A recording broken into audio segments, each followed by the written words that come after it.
Usap-usapan ngayon ang planong Holy Week getaway ni Kim at Paolo na sinasabing maglalaan ng oras para makapagpahinga mula sa kanilang sunod-sunod na proyekto sa showbiz.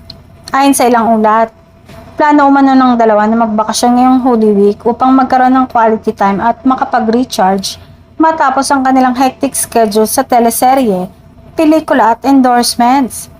Hindi may ikakaila na parehong abala sina Kim at Paolo nitong mga nakarang buwan. Kaya naman suportado ng kanilang fans ang idea ng kanilang pahinga. Para sa marami, mahalaga din na magkaroon sila ng oras para sa sarili sa kabila ng kanilang kasikatan.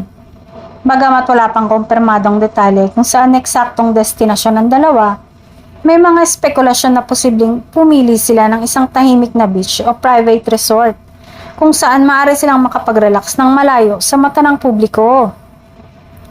Lalong naging excited ang kanilang supporter sa posibilidad ng bonding moments ng dalawa.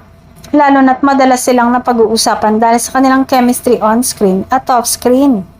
Sa kabila ng mga haka-haka, nananatiling pribado ang plano ni Kim at Paolo. Gayunpaman, inaasahan ng marami na pagkatapos ng kanilang bakasyon, ay babalik sila na mas refreshed at handang harapin ang kanilang mga bagong proyekto sa industriya.